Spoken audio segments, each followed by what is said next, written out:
Welcome back, everybody, to our second game of Virtus Pro versus Team Secret. After what was, I gotta say, Virtus Pro really surprised me in that game one, man. They made just very few mistakes. I was expecting if they did take a game one off of Team Secret, it was going to be from one of those like push strats that they've been running in the past or something maybe a little bit orienting on something unique and interesting, but their draft was pretty straightforward, honestly. They just played good, safe, passive Dota and made sure that they didn't get caught out by any of the early roaming from Team Secret. As we've seen time and time before, that while the Mirana may be one of the strongest roamers in the game as a support, if you don't actually make those rotations work, you will fall off quite heavily. So as we get ourselves into game number 2, the draft is already underway, and I can welcome in my co-caster. That's right, I will have a co-caster for this game. Our stats man Nahaz is going to be joining me. What's up, man? You actually dipped out of your meetings or what? Yeah, I kind of rearranged the day because this is one of those series that you cannot miss. I mean, you really would have a hard time asking for two more compelling teams right now. Team Secret, of course, that was only their second loss in 11 games together as a pro team. They've been just absolutely tearing it up. And Virtus Pro, this team is playing with an unbelievable amount of confidence. You already saw in this draft, Team Secret dip heavily into their reserve time before coming out with that ban of G's Tinker. And man, G's Tinker, you have to take away that hero. He, a couple of weeks ago, had 33 kills against Cloud9 on that hero and has just been absolutely tearing it up. So I think this is a good decision. All the same, though, we've seen both G and BZZ absolutely rip it up on the Death Prophet as well. That said, I think this is a much more solid draft coming out of Team Secret in this matchup. Brewmaster and Mirana, 29 and 18 since August 1st. Mirana has come back into the metagame in a big way. I think you're going to see a much more traditional draft here out of both sides. Yeah, you know, that again, I just can't really emphasize enough that I didn't expect, and nor do many people. Because I was looking at the Dota 2 Lounge betting, and a lot of people are going to lose rares here if Virtus Pro managed to walk away with the win, because I believe it was something like 20 to 80 in the favor of a Team Secret. So people heavily favoring Team Secret, and I can't really blame them. I mean, Secret has been gunning through pretty much nonstop wins ever since their first loss to Alliance. They haven't really lost a match since then. While Virtus Pro have been dealing with some pretty tough games back and forth. But they haven't had nearly as good as a win rate. In general, I think people look at just the individual players and automatically want to gravitate towards Team Secret just because there's so many personalities on there. But there's a lot of talent as well. But the CIS squad, man, really put up a very good showing. There wasn't anything that really stood out in my mind that was like, oh my God, Virtus Pro made such a huge play here or was able to make such an upset out of this situation. It was just, in general, them playing very passive. There were probably like 60 arrows thrown there from Puppy. Mirana arrows that were all perfectly good arrows, but for the most part, excluding BZZ, who just seemed to be an arrow magnet going into mid to late game, it seemed like Virtus Pro were well aware of where the arrows were going to be coming from and looking for them constantly. Were able to dodge like 90% of them. Again, if you exclude BZZ. Yeah, and I think that's kind of the situation that they put themselves in, though, where Virtus Pro knew that all they had to do was dodge those sort of early roaming kills. Secret drafted themselves such a kill-dependent lineup that really, as you said, as long as VP played disciplined, that they were going to be fine. And they've just done such a better job of that lately. I mean, VP for a long time, their roster has obviously changed, but they go as G goes, okay? G is one of the most potentially explosive players out there on the scene, but he also can be inconsistent at times. And what I really like about this new VP roster is they've just drafted, they've gotten some very, very consistent players. Seedoy is actually an incredibly consistent offlaner. Jotum very, very consistent at the support position. And I mean, G can start to have those not so great games early and they can still come back from it. That said, this draft from Team Secret, they have just gone completely to the opposite end of the spectrum here. This is the metaist of meta drafts right now, 6.81B, all about it, especially on the Dire side. I mean, I feel like this is going to be a very, very difficult team to beat. They've drafted two incredibly strong solo laners in the Viper and the Brewmaster. You will probably see Faceless Void in a tri lane in this lineup. I don't necessarily like Void in tri lanes, but I think in a dire side defensive try, he should be okay. And they could still go aggressive here just because they're going to feel so confident with Puppey and No Tail on the support setting up those plays for him. On the other side, Virtus.pro's Silencer has gotten some play recently. We've seen him mid in some of the NA Dota games. He's done quite well. I worry for him a little bit in this game because I think if they put him in a core position here, he's going to get roamed on heavily in the early game. Silencer and Death Prophet both, if they end up being your solo laners, are both extremely vulnerable to early roams. And I feel like Team Secret is very, very well set up, possibly even better than in the last game to do that in this match. So what are you thinking? You want to see an aggro try with the Mirana, the secondary support plus the Viper, and then Faces Void in as the safe lane solo? Or because I'm making the presumption here the Brewmaster is going to be in the hands of S4. Yeah, I think Brewmaster mid all the way. Okay. I think you have a choice though, depending on what the last two hero picks end up being. Viper is better in a tri lane than people think. Those slows and that Nether Toxin damage output early can really, really hurt as far as in a tri lane. But I also think you can basically say, okay, Void, we're going to put you in something that looks a whole lot like your traditional solo off lane role, and we're just going to have our two supports dedicated entirely to roaming. And that's the power, I think, of drafting two very, very strong solo laners on the dire side. I think you have a great deal of flexibility in terms of where your supports can be and what they can get done on the map. Now, Bane, I actually really like as the fourth pick coming out from Virtus.pro. You saw them run that very, very effectively in the last match, and I think Bane is an excellent defensive tri-laner on the Radiant side. I think he gives you a lot of options in terms of controlling that roaming that I expect to see coming out from Secret.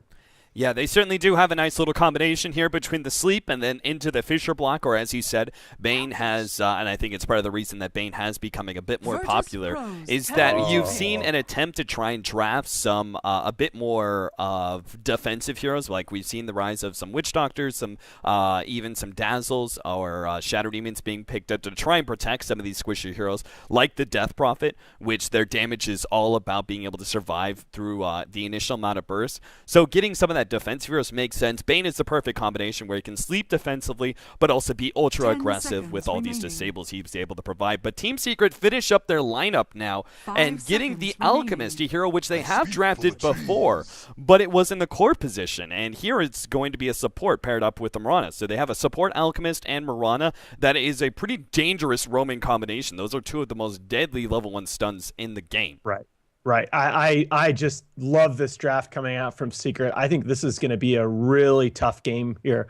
Game 2 from Virtus.pro. They are going to run the carry Silencer. So they will probably, now that I see the full lineups from each side, I expected them to go a little bit differently.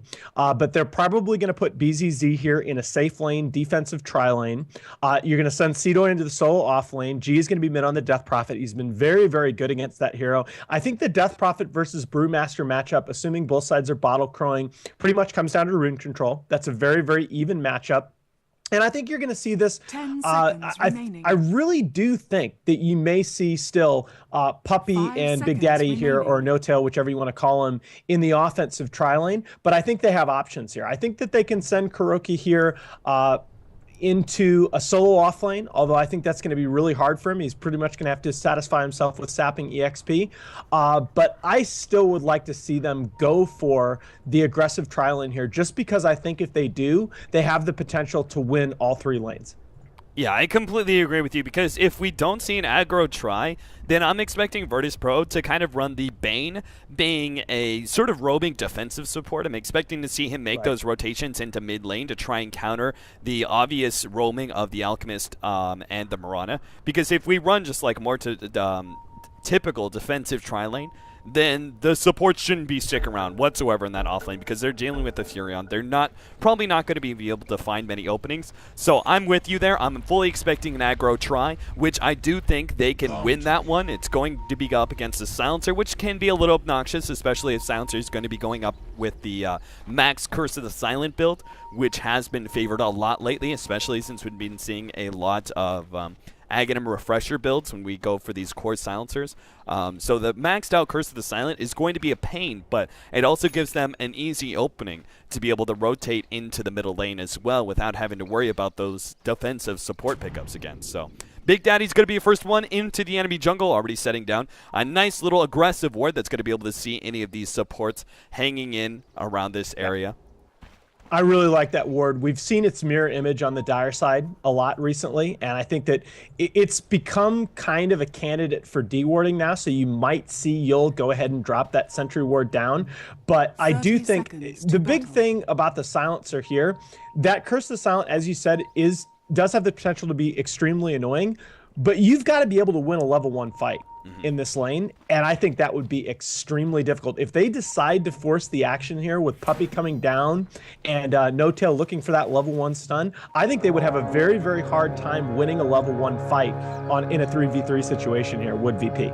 Yeah, you know, I was really expecting the Viper to be a part of that aggro try, but instead it's going to be Kuro. No. And I think we're going to be seeing, obviously, a lot of roaming from these two supports. But I really thought they could have taken the aggro try and put it up against it. And had the Faceless Void, like, he would take some harassment versus Seedoy, but if they fed him a poor man's shield, it wouldn't be that bad of a matchup. Instead, they're going to have the Brewmaster, who is a little bit easier when it comes to dealing with the Furion's harassment. The early arrow comes out. Jotum able to dodge it. Good deny, though, by Puppey, which is going to deny that 50 gold that Jotum was trying to claim. Still, though, very favorable setup so far for the side of Virtus Pro, already eliminating some of that early vision. And they don't need, this is the thing that I was really looking at, is that they can either have the Earthshaker or the Bane be that defensive hero just sitting on the mid lane. They don't need an extra hero to harass Kuro out, right? Because just one support is good enough, but the Silencer also adds in a lot of extra damage as well by just being able to run forward and throw out a Lasso Word and then backing himself back up to continue to CS. So in general, this matchup is going to be pretty easy. Fly in some trouble here in the middle lane. Already has that early corrosive skin. The Crypt Swarm not going to go out from God, as he reads it as just not being enough damage to take him out. So instead he holds on to it. Fly, though, is going to be burning through a lot of regen here very quickly and is going to need a lot more. He's already flying himself out, or walking himself out, an extra set of tangos, because that kind of early aggression up against a Viper who just has the early 2 shared tangos, like, he doesn't have a quick way to be able to regen back up just because of that cooldown. So he's going to have to play really passive for the next 30 seconds or so.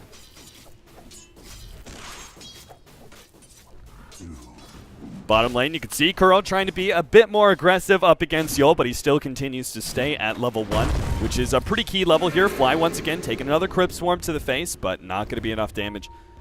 But God, though, certainly controlling this lane a lot better, and he's even going to be popping the health potion just to ensure. But I love the fact that Yol is putting so much attention to making sure that Kuro doesn't pick up his level 2 and doesn't have that defensive backtrack spell, as it makes it so much easier for you to be able to harass him out of lane. The rotation into the mid lane, already at the Unstable Concoction, goes out. Fisher will hit Puppey, interrupting the arrow that he was going to throw down. Puppey, oh, Big Daddy! One last hit from God and ensures the quick kill onto him.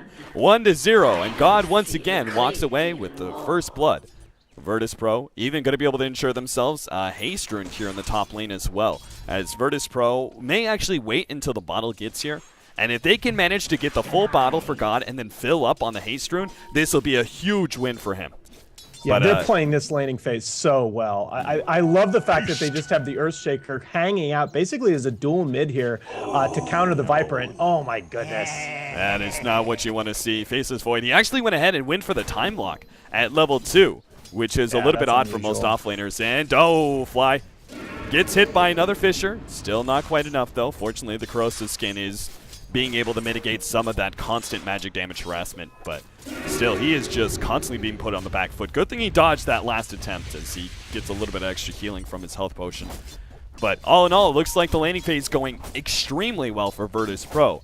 And this was the sort of thing I was concerned about, is that those roaming supports, they can't pick off the Furion, and I don't think they can really get an assured kill on the mid lane just because, again, the Earthshaker. I was expecting the Bane, honestly, because I figured the defensive sleep would be a bit better, but the Fisher is proving to be just as good, if not better, up against these supports that are trying to roam in. Yeah, and again, I just think this is the risk that you run when you run the lanes this way. Seedoy might be in a bit of trouble here, but oh no, he's gonna stun himself. He completely juked that one. The arrow's still going to be able to hit Seedoy. As far as should be able to get in range with the clap. He gets off. He actually may be able to teleport away, but the right-click damage is just enough with the acid spray. That is just too much physical damage with the minus armor combined. And they will be able to get that one kill. But that was a really smart play by Seedoy, running himself to the right while also protecting himself with the treants from any attempts of a arrow without the unstable concoction setup. Still, yeah, though, they had to have that kill, though. Yeah, their supports had gotten absolutely nothing done in the game up until that point. I really question the wisdom of dedicating so much to try and just basically make Seedoy's life a little bit more difficult when they're losing the other two lanes. Yeah, and you could see the Earthshaker. Jotum's just constantly sitting here waiting for the smoke rotation, which is bound to happen. But you can actually see instead, Secret are going to taking a different route here, just trying to go straight through the lane here and surprise God that way. Yeah, I mean, Viper's at the point where he should be okay now. He has the bottle. He's got a couple of levels in his passive to survive some of that harassment, and they're going to do what I thought that they should have done from the beginning, really, and that's rotate Big Daddy and Puppy down here into the bottom lane. The problem is that this rotation is pretty obvious, right? They should really be, VP should be expecting this. They should be ready for it. You already see Jotum moving back toward the mid, and I expect that he'll head toward the bottom lane himself in not too long. Yeah, they even had some pretty decent vision to be able to see a rotation like this. You could see BZZ already backing himself up as the lane is going to push forward. Big Daddy will hide himself in the side shop as much as possible. Mid lane, oh, Jesus! Another situation where Fly just walks away with a sliver of health, 4 HP left after that Crypt Swarm.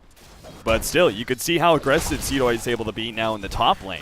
Now that he knows he doesn't have to worry about any supports at all, so he's just going to be up in S4's face constantly. And while he may not be able to certainly harass the Brewmaster out of lane, that is just sort of an impossible thing to do for Seedoy when the Brewmaster is this high of a level. But he will be able to pick up a full amount of experience and get that very crucial early level 6. Which adds in the Force of Nature, which is able to just devastate these roaming supports. I mean, look at Puppy. He's sitting below the 500 health marker right now, which is pretty crazy to think about, but just that Force of Nature can bring him down to pretty much half health.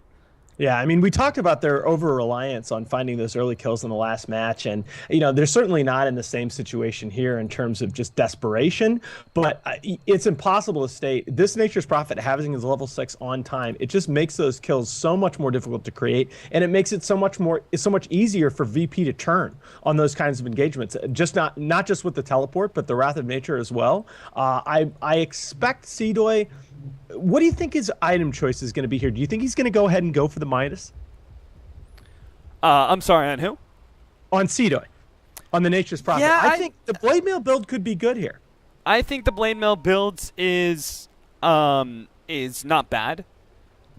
And it would be able to draw a lot of attention. Like, I think he would always die if he goes for the Blade Mail build and is actually forced to use his Blade Mail. He'll still be right-click down because there's going to be heroes like the Brewmaster who's tanky enough to tank that damage, the Viper who has the corrosive skin to mitigate some of the magic damage that bounces back to him. I don't think that will really be that big of an issue. But just forcing the attention onto himself forces it away from the Silencer as well as the Death Prophet, who are still heroes that are pretty squishy right now. So I'm honestly fairly even back and forth. Like, I think he's doing well enough that he could go for the Hand of Midas, but at the same time, I could see the efficiency of a Blade Mail build in this game, and just that early power to make sure that Team Secret definitely do not win some of their early fights. But unfortunately, I had to disconnect, so reconnecting back into the game. Did they already unpause? Invis Rune here on Noto. This could be setting up a big play here. Let's see if Seedoy sniffs this out. All right, we are back in, and Seedoy is backing himself up. He should have seen it with this last remnants of ward. It actually goes down just as it fulfills its duty to show that rune pickup. Bottom lane, meanwhile, we actually have Yol, who's going to be trying to force out Kuro once again. Unlikely to get a kill, though. Well, they actually could. They can go into the silence. They can go into the sleep, into the last word plus global silence if they wanted to. No, I don't think that they need to commit that here. I mean, the Void is just, as funny as it sounds, the Void at level 3 right now just isn't that high value a kill. No, he really isn't. Not when he's this underleveled. And again, the passive lanes here working out really well for Virtus Pro. Like, I think that I would normally look at them and be like, okay, they're a team that wants to be aggressive, that they want to make a lot happen in the first 10 to 15 minutes of the game, but they have a play style right now in this game 1 and game 2 that is a lot more passive and a lot more patient, and it's working out really well for them. They're just reading what Team Secret need to have happen in the laning phase and just making sure that they do whatever they can in order to mitigate those options. Agreed, and this is part of why I really like this new VP roster, that they still have that same potential for explosive plays with G, but I just feel like Sidoy and Jadam are very stable players. They're very good at reading game circumstances, and they can play with just a little bit more discipline. And I think that's, from time to time, that's what I saw VP lacking a little bit.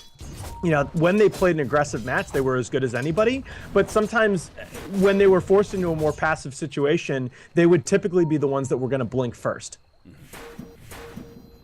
Sleep now on to Kuro. We'll see whether or not BZZ fully commits to this one. There goes the silence. They will get this kill off of the last word. Well, he doesn't have a backtrack, actually, so there's no possibility that he lives through that one. Silencer will pick up the extra bit of intelligence for the kill, so they do commit the ultimate, which may be leaving them exposed here for the next minute and a half or so. But I think at the same time, they're not really looking for fights that much.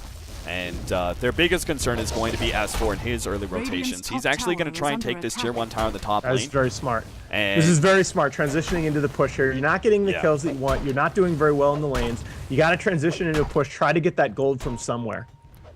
And this will also mean he'll be able to pick up a Blink Dagger if he can secure the last hit. And the Glyph has already gone out. The teleport here from Cedo. Immediately they turn on him, though.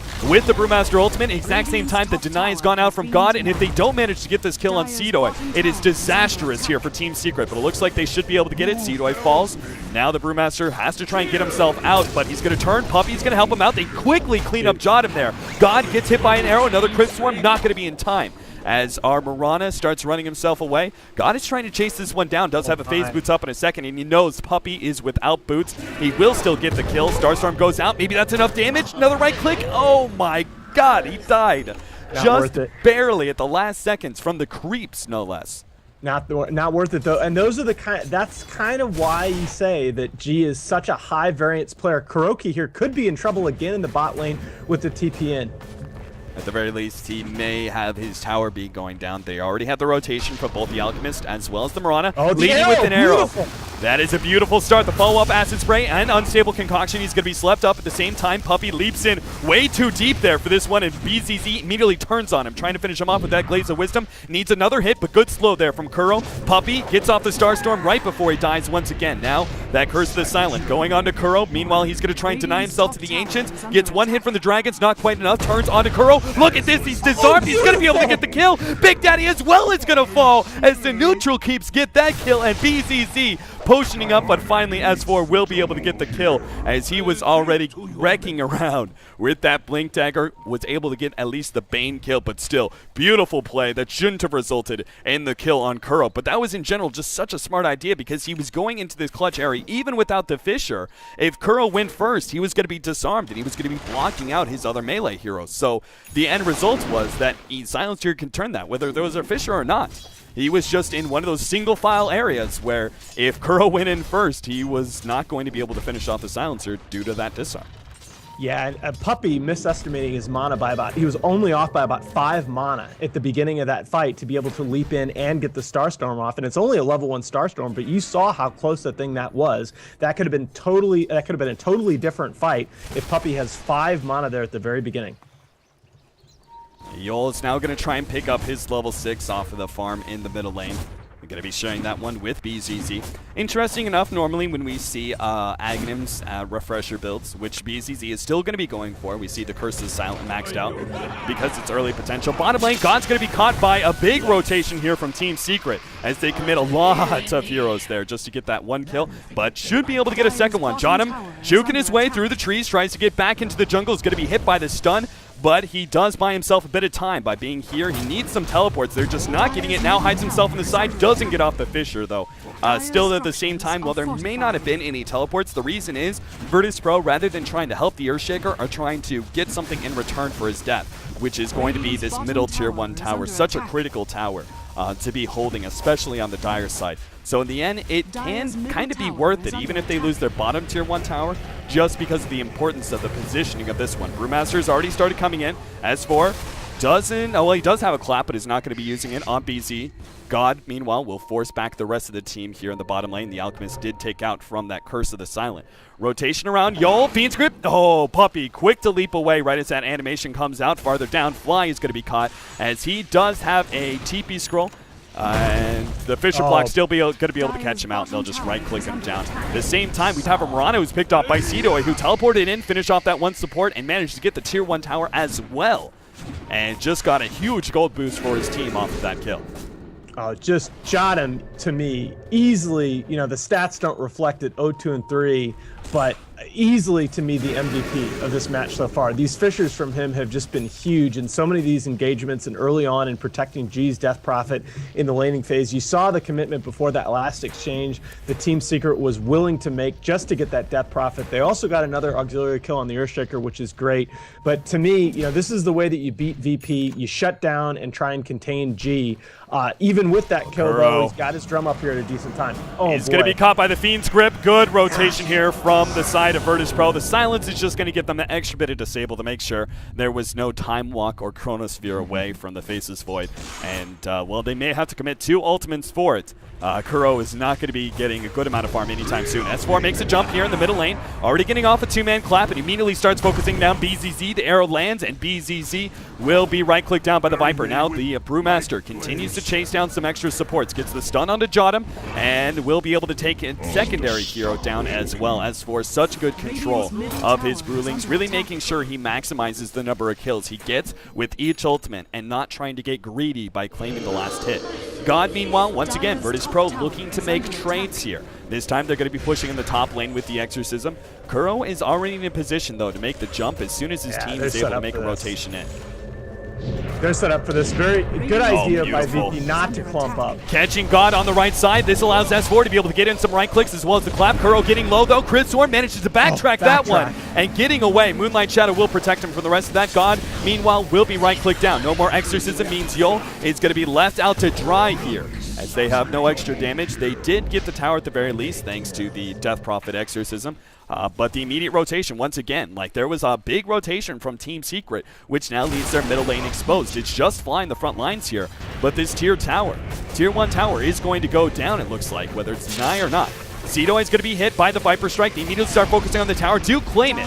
And Sidoi now looking to just be able to sprout himself in a few seconds and teleport himself away. BZZ turning on to Big Daddy. He's going to force him away. S4 trying to body block as much as possible. Sidoi will be able to teleport out back to middle, where the Fiend's Grip is up on S4. BZZ now turning this around on S4, who doesn't have any mana, and gets off the last clap there, as he was able to get off a Magic Wand plus Arcane Boots, but it still wasn't enough to get the return kill. And while Brewmaster goes down, Furion doesn't lose his life, and they claim a tier 1 tower, as well as that top tier 1 tower. I think the last few minutes of results here show that Virtus.pro making much better movement around the map. Even if Team Secret are finding the openings for kills, Virtus.pro are still getting the objectives they need. Yeah, I like the fact that Team Secret is really prioritizing trying to get kills on the Silencer and on the Death Prophet. Those are the 2 heroes in this situation that you absolutely have to shut down. But they've really started to hemorrhage towers. And that's kind of the thing. When you've got that Nature's Prophet, Death Prophet combination, you can get in these running engagements and still be losing towers while that happens. And, I mean, you can really see it in the gold graph that in spite of the fact that the kill score is even here, you know, Team Secret in some ways have gotten the better of some of these recent fights. That gold graph just continues, I guess I should call it a net worth graph now, continues to move in favor of VP's side. Pull roots and run. 12 to 12, 16 minutes in. As you say, Virtus Pro holding on to the gold lead. Team Secret, a slight experience lead for them, though. We have a Furion already rotating up to the top lane, trying to abuse that split push. He needs to be able to sit back for, I would say, a couple of minutes and finish off that early Orchid, which he is currently building. A build that we don't typically see on Furions all that much anymore, but is still going to be favored by Seedoy in this matchup. He's got a lot of heroes that are going to be exploited by that Orchid, such as the Brewmaster and the Alchemist. Yol comes out, and the immediate silence goes down. Yol is going to be able to get a decent Fiend Script off on an S4, gets off. Oh my god, he managed to get himself away. The Brain Sap keeps himself alive. The explosion there onto himself ensures the death on Big Daddy. Fly, meanwhile, is going to be in some trouble. Right-clicks down Seedoy. The Exorcism is going to have a hard time finding his damage. Jodam is going to be focused down by the Brewlings. BZZ trying to hit that Fire Panda as much as possible, but Jodam trying to juke his way through the trees. Once again, gets out the blink away from the Brewmaster. Hides himself on the side, teleports away successfully. And Jodam, though, the big story of this game, he has been buying so much time and so much space for his team. He should have so many more deaths than he currently has, but he's been able to just juke around constantly and provide his team so much room to either work around and get kills or push down towers. Either way, though, he has been one of the main reasons for Virtus Pro's success here in this first 15 minutes of the game. Yeah, it's not every day that you'd look at an 0-3-5 hero and call him the game MVP, but to me, he has absolutely been the story of the game so far for his side. These Fishers have just been so impactful in fights. Man, that was such a crazy move there from Yol. Going out so deep, expecting there not to be those extra heroes from Team Secret. There'll be immediate silence followed up by a Fiend's Grip and quick cancel of that Fiend's Grip. And that was the important thing, right? He saw that he was like, I can actually get out of this situation. Right as I'm going to get low enough, I'll Brain Sap in order to gain some health back. And unfortunately, the Alchemist is silenced up just long enough. He's not going to be able to get off his stun. So the end result is I can go ahead and get that extra health back from the Brain Sap and run myself away, and then all of a sudden Earthshaker comes in, hits the two-man Fisher on top of that, and they just explode one of the supports, and the other one is forced to pop his ultimate there a lot more defensively than he had planned. And this Aghanim's upgrade, we do have the Aghanim's upgrade for BZZ, is doing a ton of damage. I mean, if you're able to get it before the 20-minute mark, this guaranteed Curse of the Silent, both mana burn as well as the damage, is such a difference maker in these early team fights. Yeah, and all of a sudden, heroes that ordinarily you think are just super reliable in their contribution to fights. Now, between the Fiend's Grip and the Global Silence, I mean, S4 has just been extremely limited in his split timing in these fights. I mean, forget being able to get off a collapse beforehand. I mean, he sometimes isn't able to get the split off at all. And look, the clock is ticking right now, because if BZZ is able to get up this refresher orb here in a reasonable amount of time, if he can get this refresher orb up by, the late 20 minutes, he's going to be in some trouble.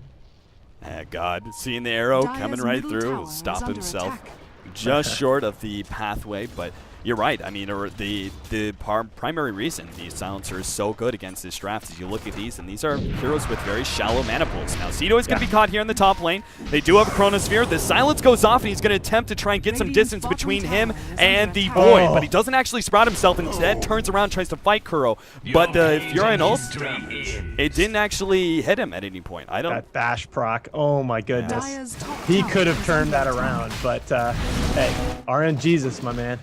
Yeah, Kuro's now going to try and hide himself. This is really smart by Secret, by the way, to try and take Roshir off the back of that kill. Oh, completely that's agreed. Fine. They can chase Kuro up here into the woods all they want, and they are happy to give up the Void for a Rosh. Yeah, absolutely. BZZ will finally find Kuro and will right-click him down. It gets that extra bit of intelligence, which is nice, but as you said, it's still going to be Roshan and Aegis going the way of Fly, who's currently halfway to his Aghanim Scepter. S4 did, by the way, go for the Vlads, which certainly makes a lot of sense when you have the Faceless Void on your team. A little bit surprised he went for it so early into this game, as I would have figured the point booster into the eventual Aghanim Scepter would have been a bit more highly valued for him up against this Silencer, just because the extra stats will mean a lot for you. But instead he chooses to go for the Vlads, which does give him a good amount of mana regen, but of course that all-important damage and lifesteal aura that makes him, as well as the Faceless Void, so much stronger. Right, exactly. No, I actually think that that's a very good item choice in this situation just because of, as we discussed, the Fiend's Grip, the Global Silence, the very well-timed Fissures. He's not necessarily guaranteed of getting that split off at the perfect time in a fight. Vaz is just a little bit more of a conservative item choice here, helps the team. That Armor Aura is fantastic, and it really is a wonderful late-game item. I actually really like Secret's position here just because their levels are very good. And the Brewmaster, S4's Brewmaster and Fly's Viper are already sitting at level 14 here. Their farm is not the best, but this is the situation in the game. If you can get level 16 on those two heroes ahead of the other team, you can really do some damage here. Yeah, they are certainly a much more experience-dependent team. And that's why it actually plays into their favor to maybe be down in some gold, but be so far ahead when it comes to experience right now. 5,000 experience lead for them, and we showed the levels earlier, resulting in a rather large discrepancy between Team Secret and Virtus.pro. Jotum, though, is about to pick up his Blink Dagger, and that is going to be a big change-up here for Virtus.pro, especially so early on into the game. BZZ is about a third of the way into, or actually half of the way into his refresher right now. So he's going to be good. Top lane, it looks like Fiend's Grip onto Kuro is going to ensure a quick little kill, as once again that rotation of the Bane kind of solo rotating. God is going to be in some trouble here in the bottom lane. Already Eul Scepter being used on the Brewmaster. Tries to get some distance. Nice silence. And Big Daddy's going to be taken down by that one. God at least is going to be able to get a nice little kill on a support before he dies in the bottom lane. And cost them the Brewmaster ultimate as well. And a lot of rotations where BZZ can make work of that by pushing in the middle lane. And Furion can focus on taking the top lane. Yeah, way too greedy by Big Daddy there on that exchange. You got to get that stun off. You have to assume there is a cast animation on that Death Prophet Silence. Oh, S4 with the fresh Orchid from Seedoy as well. That is surely to be enough burst damage here as S4. The Orchid takes out. He gets off a clap before he goes down, but he had no ultimate anyway in order to get himself away. And that Orchid is, I mean, forget about just one silence. Now we've got two different silences that are heavily affecting the Brewmaster. He's got to go for BKB as his next battle. I really liked what you were saying before. Basically, you saw Eul smoked up by himself, just roaming around that dire jungle for a couple of minutes before he found the pickoff on Kuro there. But that, to me, is really how you leverage a Nature's Prophet at this point in the game. You've seen that it's really what the Blade Mail build that we talked about is designed to address, to make Furion a little bit more impactful in these early and mid-game engagements. But there are more ways that you can accomplish that. In a way, if you have a support like that, able to kind of create and scout out enemy kills for you, that Furion can TP in with the Orchid, and that's all the presence you need. Especially with the extra global that they have, just as kind of backup. Like, that's twice now they've blown a Silencer ultimate just to make sure that the Faceless Void, because if they actually commit the full Fiend's Grip and the rotation from the Furion like that and don't successfully get the kill, it's a big loss for them. So it's kind of worth it in some ways for them to blow the ultimate just to ensure the Faceless Void doesn't get an out. And they do basically make sure that Kuro's shut down entirely throughout this game. I mean, he's still linking on just a Mask of Madness and Power Treads right now, which is really just not enough. Mid lane, silence goes on. Puppy, well, that was Jotum laying down an Echo Slam combination on a hero that couldn't leap away due to the silence. This game to me it's just all about VP's supports so far. They are just playing so well, creating kills for their cores in this match. And right now, VP so well able to recognize the situation down here. I'm a little bit puzzled why G TP'd in, because they're just going to go ahead and trade towers. They are... Secret is still looking for that opening. They really want to go for this one. At the same time, we do have Jotum sitting on the side. So even if Kuro does jump in and gets off a Chronosphere, he's going to be interrupted during that important Chronosphere timing with a Fissure stun. And that can mean a pretty big difference if you're not able to get those Chronosphere time lock procs that give you so much added damage. And sure enough, the Tier 1 tower does go down. Meanwhile, Seedoy is focusing on that Tier 2 you were talking about. The trade, which if they hadn't teleported in, they probably could have claimed that Tier 2 tower. And that's fine. I mean, Seedoy should be able to make it out here. Wow. Oh, no. That is a very early Brewmaster ultimate that's going to be able to ensure the pick off here on Eul. Tried to sleep himself, but not going to be good enough. Still, though, the Exorcism on the mid lane has already done a ton of damage to this Tier 2. They're going to Eul Scepter up the Viper and just make sure they will get the tower. And BCZ trying to back himself away. And he's actually going to be fighting Fly a little bit here, or maybe he needs to. The Age is going to come out. The Fissure block ensures that BZZ isn't going anywhere. And while the The arrow may not have landed. That was good enough, and Puppy's actually going to take out from this one. He gets a little too greedy, and the damage over time of the Curse of Silent will ensure the kill. So Silencer still gets some revenge post-mortem. I mean, look, Puppy and No Tail are two of my favorite players in Pro Dota, but I mean, I got to call it like I see it. I think they're just getting roundly outplayed in this match. I mean, those Fishers alone, and Yol setting up the kills for a number of his teammates. I mean, Yol is, I believe he's like 8-1 in his last 9 games on Bane. He is very underrated on this hero, and just playing a solid match, excellent with his positioning here. You know, I thought for a minute there that Secret was really going to be able to, they've gotten their level 16 on the Brewmaster. They've gotten almost to their level 16. Yeah, I just hit it on Fly's Viper, but they really got nothing out of that Aegis. They had the Aegis there on Viper for 6 minutes, really were able to do nothing with it. He spent most of that time farming. He does have his Aghanim Scepter now, but this is what I was afraid of. 26 minutes on the Aghanim's Refresher Silencer. I think it's going to be very, very difficult for Secret to take these fights. Yeah, that's got to be one of the faster Aghanim's refresher combinations that I've seen. Certainly not the fastest, but got to be ranking up there in the top 5. Yeah, it's big, and that's the thing. I've seen it this fast, but not necessarily in a match of this level. This is, to be able to do this against a team with the kind of talent that's on Secret's roster, that's pretty impressive. And once again, I'm going to stop saying it now because I'm going to start sounding like a parrot, but it has everything to do with just the excellent support play. Yeah, Team Secret, I mean, I think they kind of showed their cards when they had that Aegis and didn't really actively use it there. Right. Is the fact that they're banking on late game now. They're just like fully sitting back, just like, okay, we got to make sure that Kuro gets on farm, and that's why they're sitting these 2 supports constantly, protecting him as much as possible.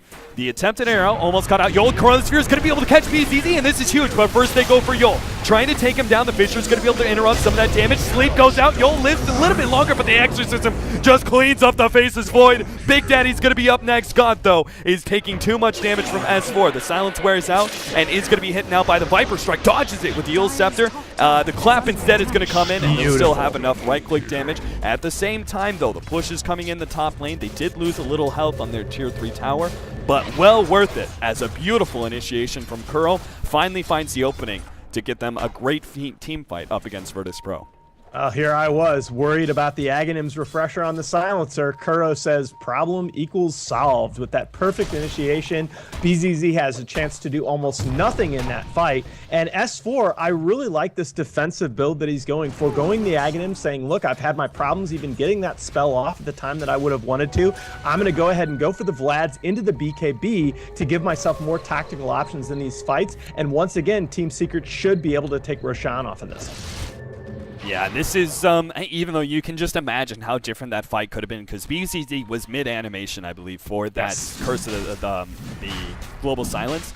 That would have been so different if we had our Void jumping in and it was actually silenced up. Now, they're going to Refresher. They want to take this fight. Up against Roshan, the Global Silence is up. They immediately pop it as they start going into the pit. The Fisher is going to lock out S4. He already pops his BKB, gets off his ultimate. Big Daddy will explode on himself as Kuro jumps himself outside of the pit, doesn't want to be a part of this team fight. Yol will be in some trouble here as he gets taken down, but it's already a 1-for-1. Support for support, not too bad, but the Viper Strike now on a BZZ is going to cause him some issues. No. He gets hit by the arrow, gets right-click down, now gets tossed up in the air as well. Now the Death Prophet is going to be isolated when he comes back down. His Cedo is going to make his way out. Quick use of the drums and the phase boots will be able to allow him to jut to the right real quickly, but Team Secret can now just go right back to taking Roshan and get themselves an Aegis if they want to. Apparently they don't feel comfortable enough, though. They don't have any mana for Kuro to be able to have a time block or even just a Chronosphere if they use the Mask of Madness, so I can understand their hesitation.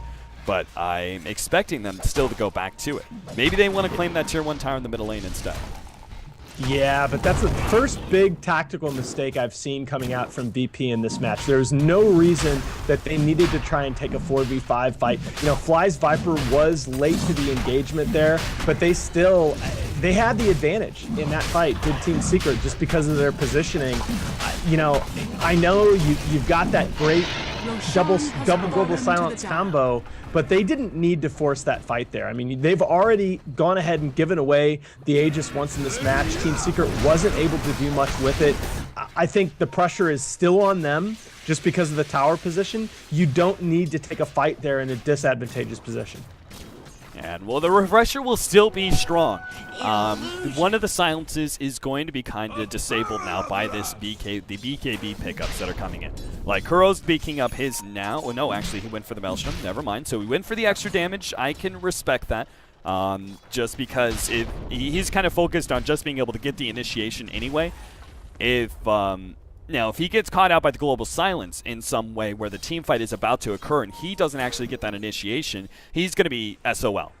Because that double silence is going to make sure he has no mana left after that point. So he just really has to make sure he is the one jumping in and not the side of Virtus Pro. Yeah, he is desperate to be able to do something in these fights beyond land that Chronosphere. If it weren't for the Aghanims refresher on Silencer, I think you might have seen him go in Aghanims. That's something that Fnatic has been doing a lot lately, just kind of sacking the Void, saying, okay, Void, your job and the entirety of your job is to land that perfect Chronosphere. But no, they're going to go the Maelstrom as sort of a compromise. I can see the logic here. Now, Team Secret's going to try and use Moonlight Shadow to make something happen here in the Radiant side jungle. They're not going to find anybody. They still are fairly well positioned if they can come in from the right angle here, but I think VP by now are going to know what's up.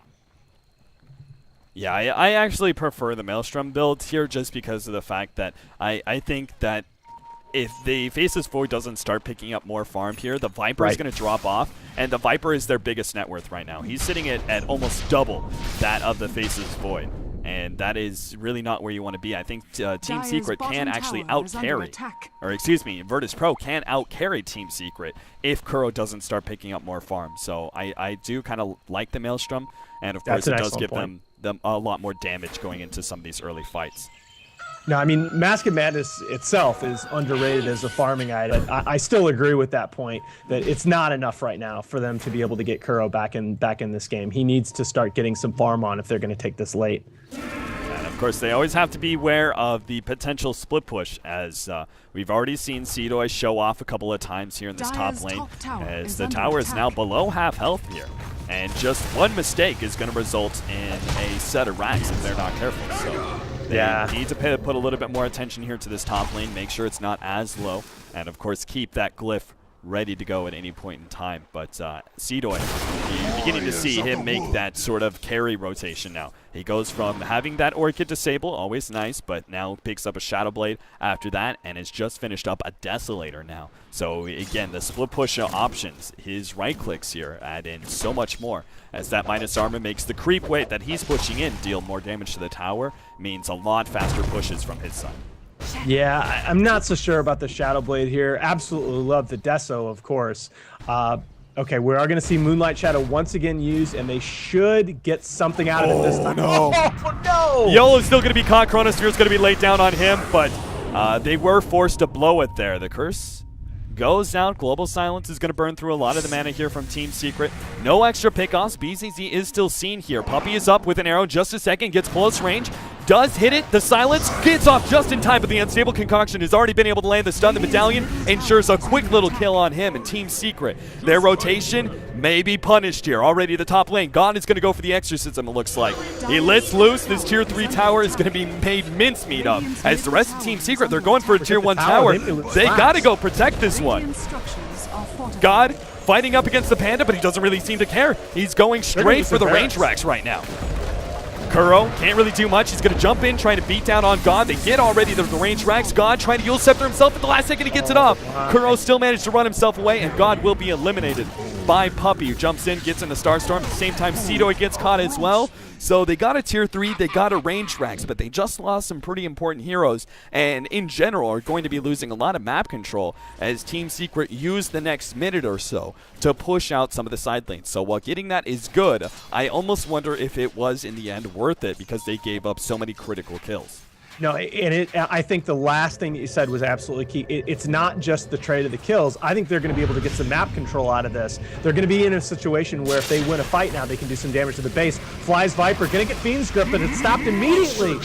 Unstable Concoction, and Fly's just so damn big. He's fighting up against BZZ. BZZ trying to get him some distance away from Fly.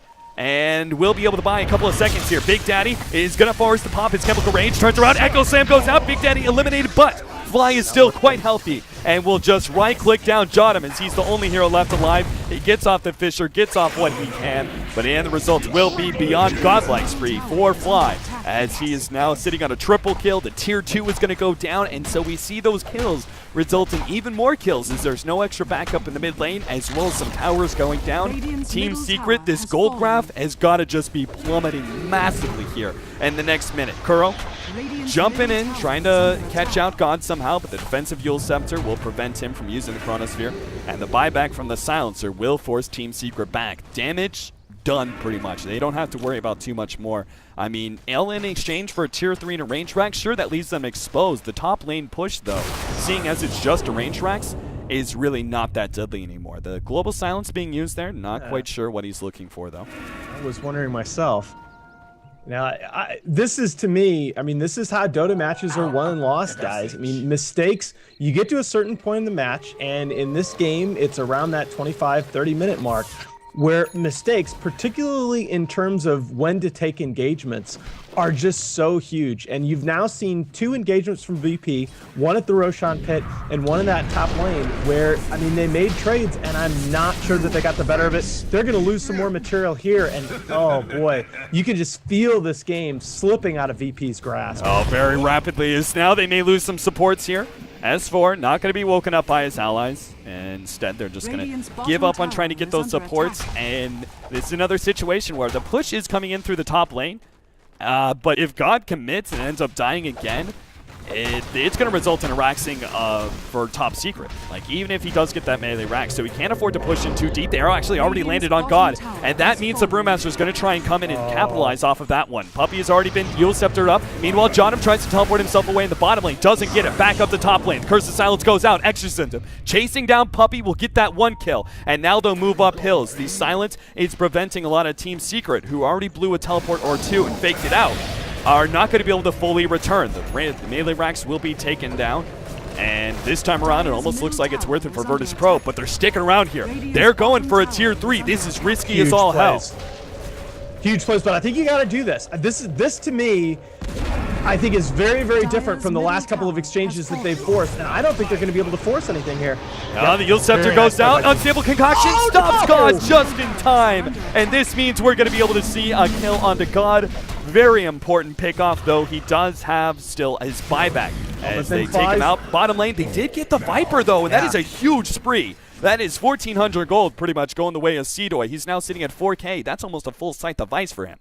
And it also means that they can't push up on us. They got G, and that's a huge play to get him just barely. I thought he was going to get out with the defensive Yule Scepter used, but no, this means with the death of Fly's Viper that they can't push off of this, and that makes it a marvelous trade for VP. So, you know, look, they stuck with it. They kept going on the offensive, and it worked out for them in that situation. Yeah, the end results of them being able to finish off that melee racks makes such a big difference, because that top lane push, when you just have the range racks, it's obviously to the favor. The lane will push out generally, but it's not that constant, ever-threatening push that you really have to worry about. You can very easily push it out with one hero, and it will stay kind of pushed out for quite some time until it finally returns with the power of those range creeps. But when you get the melee racks as well as the range racks, all of a sudden, even if you push out that lane, say all the way up to here, it's not going to take very long for it to return right back to threatening your base and going for those tier 4s. And that's the worst thing in the world, is losing a full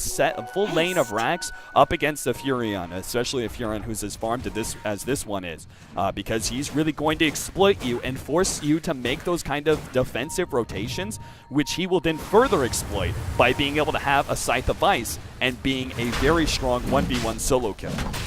Yeah, and even this Roshan becomes incredibly risky for them. They have the damage; they're going to be able to take it down relatively easily. But I mean, with a just wiped out top racks and a naked mid racks, if they lose a fight here, the game is over.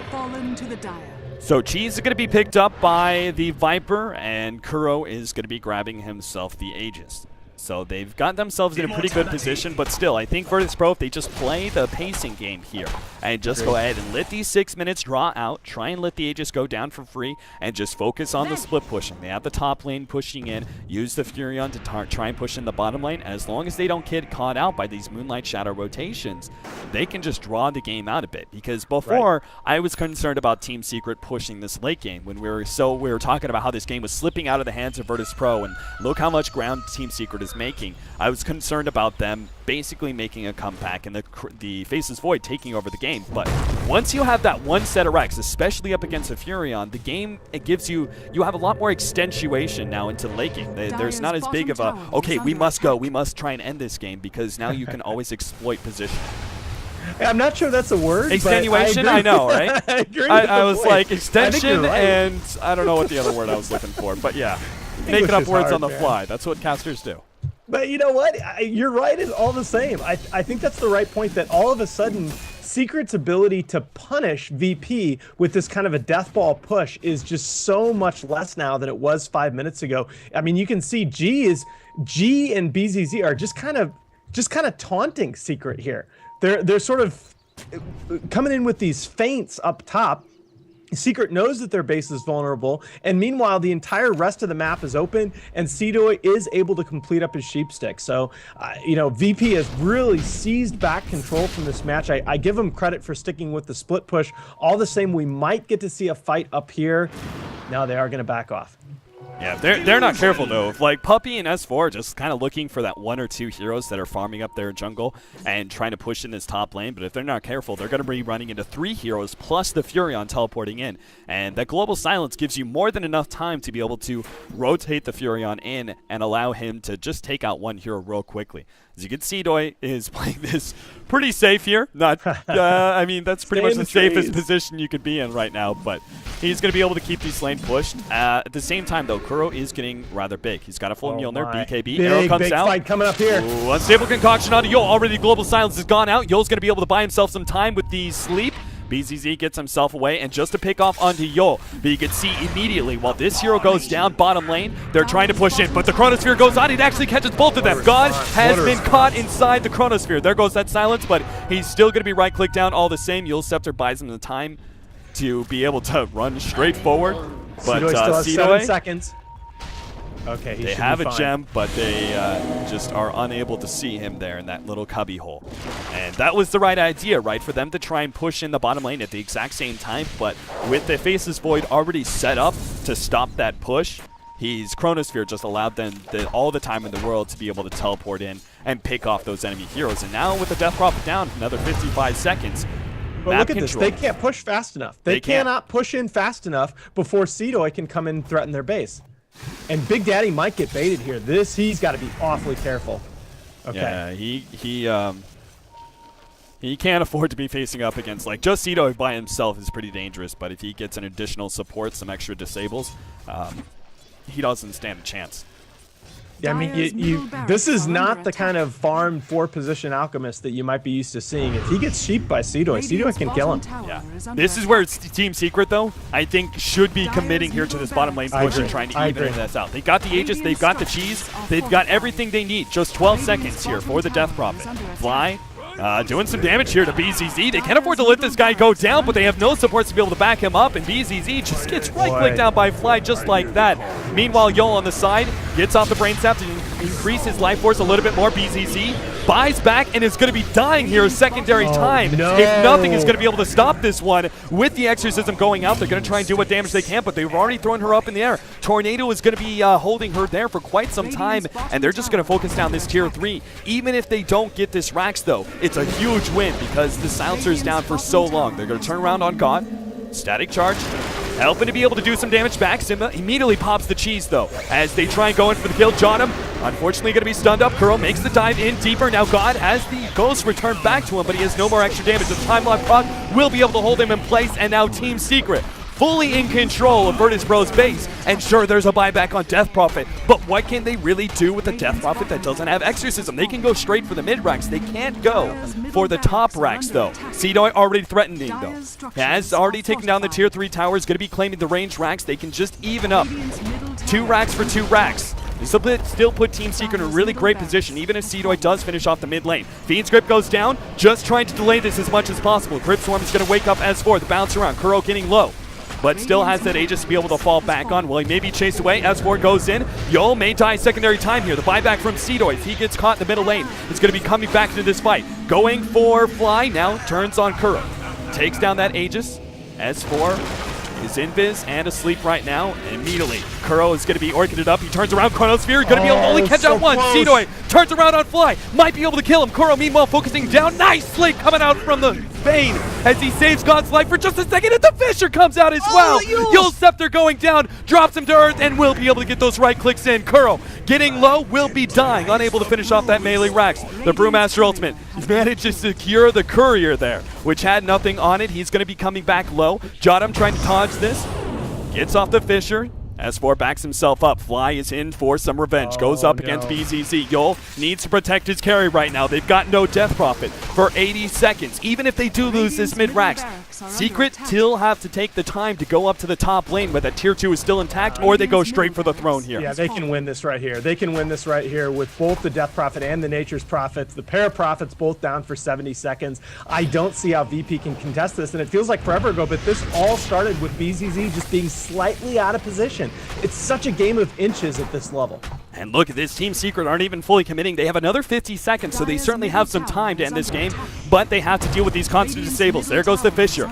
Virtus Pro just trying to buy time here right now. In the next few minutes, the tier 4 is getting low. Yul starts moving forward. He's got both his sleep and his Fiend's Grip.